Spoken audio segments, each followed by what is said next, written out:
कर्मों का फल।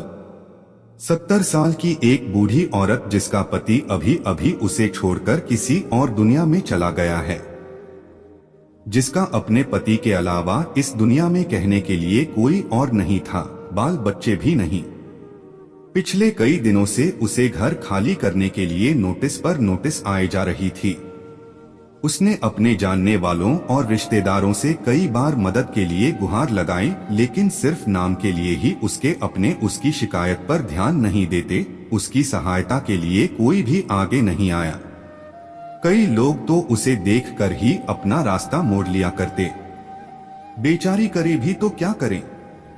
आखिरकार वह दिन भी जल्दी आ पहुंचा जब उसके फ्लैट के मालिक ने उसको फ्लैट खाली कराने के लिए उसके पास कुछ सिक्योरिटी वाले भेज दिए। बूढ़ी औरत उन हट्टे कट्टे आदमियों को देखकर और भी ज्यादा सहम गई। वो उनके आगे गिड़गिड़ाने लगी, उनके पैर पकड़ लिया और कहने लगी उसे सिर्फ 2 दिन की मोहलत दे दी जाए, वो कुछ भी करके अपने लिए रहने के लिए कोई और जगह की तलाश कर लेगी। मगर भाड़े के वो आदमी उसकी एक बात सुनने को तैयार नहीं थे।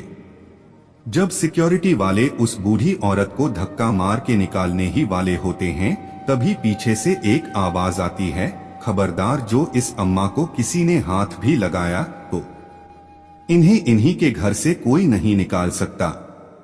सिक्योरिटी वाले हैरानी से उस आदमी को देखते हैं और पूछते हैं कि तुम्हारा मतलब क्या है। तब वह आदमी उस फ्लैट के पेपर दिखाता है जिन पर उसी बूढ़ी औरत का नाम होता है। वह उन्हें तुरंत वहां से निकल जाने के लिए कहता है। पेपर देखकर वह सिक्योरिटी वाले वहां से निकल जाते हैं। यह सारी घटना बूढ़ी औरत बड़े अचंभे में देखती रहती हैं।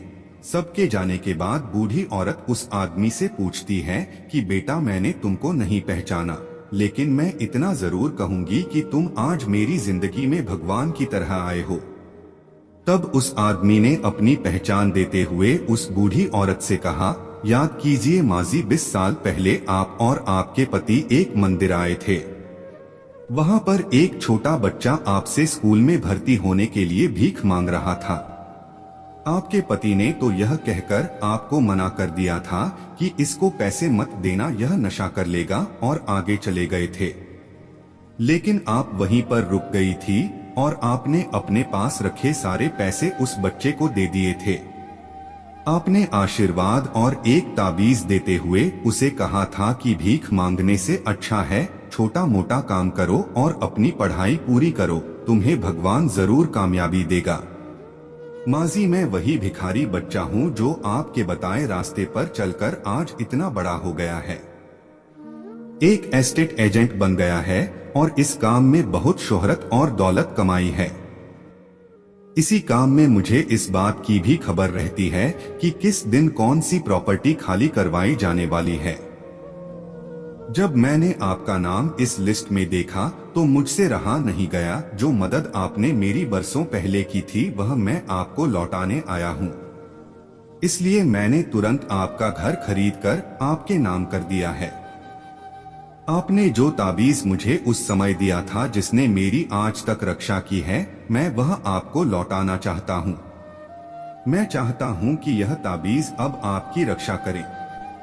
हाँ, मेरी एक और विनती है, बुढ़ापे के समय में अगर मैं आपकी लाठी बन पाऊँ तो मैं अपने आप को खुशनसीब समझूंगा।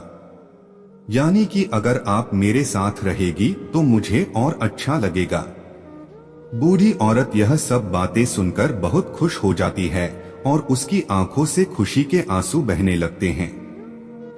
दोस्तों, कर्म एक चक्र की तरह होते हैं जो कभी ना कभी लौट के आपके पास जरूर आते हैं। इसलिए जीवन में जब भी मौका मिले अच्छे कर्म करते रहिए।